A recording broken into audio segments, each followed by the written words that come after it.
आज आपण आलो आहोत प्राचीन गोरेराम मंदिरामध्ये। हे मंदिर पेशवेकालीन आहे। 1782 साली हे मंदिर बांधण्यात आलेले आहे। इथे वर येऊन उभं राहिलं की गोदावरी काठचे विहंगम दृश्य दिसते। इथे काही स्टुडंट्स होते जे छान पोर्ट्रेट बनवत होते। गोरेराम मंदिराच्या बाजूलाच अशा खूप पायऱ्या आहेत आणि वर घर आहे। गोदावरी नावाचा पिक्चर आलेला जितेंद्र जोशी यांचा, त्याची शूटिंग इथे झालेली। त्यानंतर लंचला आम्ही आलो आहोत साधना मिसळ हाऊसला। खूप जुनी मिसळ आहे, नाशिकमधली गंगापूर रोडला आहे। 1960 पासून साधना मिसळ आहे। सो असा वाडा आहे, याच्या आत सुद्धा टेबल अरेंजमेंट आहे। इथे बसून सुद्धा तुम्ही मिसळ खाऊ शकता। पण इथे सध्या काही कार्यक्रम होता, आय थिंक डोहाळ जेवणाचा कार्यक्रम होता, त्यामुळे त्यांनी टेबल्स बाजूला काढले होते। सो अशा प्रकारे त्यांच्या इथे बऱ्याच सिटिंग अरेंजमेंट्स आहेत, तिथे बसून तुम्ही मिसळ खाऊ शकता। तर आता मिसळची तयारी चालू आहे। कांदा लिंबू आहे, त्यानंतर दही आहे, पापड तळले आहेत, ब्रेड भाजले जात आहेत, मिसळ काढली जाते। अशा प्रकारे आपली ऑर्डर आलेली आहे मिसळीची। सो याच्यामध्ये ते सर्व करतात मिसळ, त्यानंतर पाव आहे, त्यानंतर दही आहे, रस्सा आहे, तर्री आहे, त्यानंतर पापड दिले आहेत। त्यानंतर आम्ही सोलकढी आणि मसाला ताक मागवलेलं, गुळाची जिलेबी मागवली, ती पण खूप टेस्टी होती। मिसळ खाऊन झाल्यावर झोपाळ्यावर बसलेलो। मस्त झोपाळ्यावर बसून आम्ही आईस्क्रीमचा आस्वाद घेतला। चुलीवरचं आईस्क्रीम मागवलेलं, ते सुद्धा खूप टेस्टी होतं।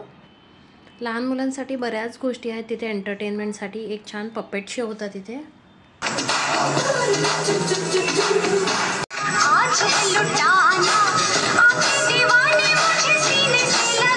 खूप मोठा एरिया आहे, इथे 2 मोठे मोठे डायनिंग एरियाज आहेत। तिथे मिसळपाव सर्व होतो, वाडा आहे, त्यानंतर इथे असे छान झोपाळे आहेत, वेगवेगळे स्पॉट्स आहेत जिथे छान तुम्ही फोटो काढू शकता। हा सुद्धा एक स्पॉट आहे जिथे बरेच लोक फोटो काढत होते आय लव्ह मिसळच्या इकडे। त्यानंतर टॅटू आहे, त्यानंतर व्हिडिओ गेम्स होते। हे एंटर केल्यावर इथे बुलक कार्ट राईड आहे, हा पूर्ण एरिया आहे। शेवटला पार्किंग सुद्धा आहे।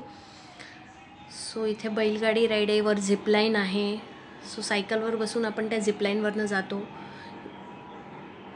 सो इथे एक छान हत्ती आहे, त्याच्यावर लहान मुलं वर जाऊन उभे राहून फोटो काढत होते। बैलगाडी राईड आहे, त्यानंतर उंट आहे। सो उंटाची तुम्ही सवारी करू शकता। इथे वेगवेगळे काउंटर्स होते, बास्केट्स होते छानपैकी। त्यानंतर ज्यूसेस आहेत तिथे विकायला, सो ते तुम्ही विकत घेऊ शकता। त्यानंतर पानाचं शॉप होतं, मसाज सेंटर आहे, सो मसाज तुम्ही तिथे घेऊ शकता चेअरवर बसून। हा अजून एक सिटिंग एरिया आहे, तुम्ही बघू शकता किती मोठा सिटिंग एरिया, एकाच वेळे किती लोक बसलेली आहेत मिसळपाव खायला। लेफ्ट साईडला तेवढं मोठं किचन आहे। सो माणसं पण खूप आहेत त्यांच्याकडे कामाला, त्यामुळे सतत टेबल्स भरलेले असतात आणि सतत मिसळपाव हे चालू असतं। सकाळी 8 ते दुपारी 3 वाजेपर्यंत यांचं टायमिंग आहे। एवढं मोठं किचन आहे त्यांचं। सो हा सुद्धा एक सिटिंग एरिया आहे। त्यानंतर इथे पक्ष्यांची शाळा म्हणून आहे, तो इथे पक्षी होते। आम्ही गेलो नाही आतमध्ये, पण काहीतरी 30 रुपीज एंट्री फी होती। सो आतमध्ये वेगवेगळे पक्षी लहान मुलांना बघायला मिळतील, सो त्यांना मजा येईल। सो हे सुद्धा एक आकर्षण आहे इथे। त्यानंतर जसं मी सांगितलं बैलगाडी राईड काही लोक करत होते।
त्यामुळे संध्याकाळी रामकुंडावर नक्की या।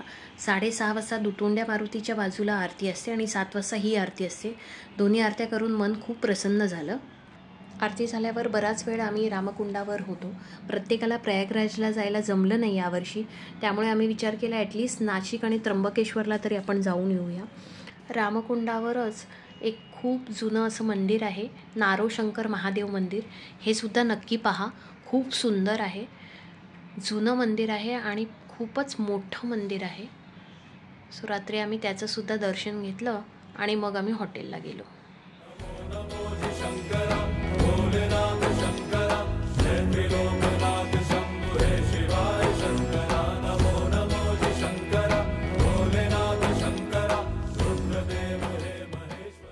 रात्री आम्ही शिल्पा फॅमिली रेस्टॉरंटला गेलेलो. इथे सुद्धा थाली सिस्टम होतं. कढी, डाळ, 2 भाज्या, दहीवडा, पनीरची भाजी, पापड, वडा, ढोकळा, सलाड, लोणचं, भाकरी, चपाती आणि त्यानंतर भातसुद्धा वाढलेला. टेस्टी जेवण होतं.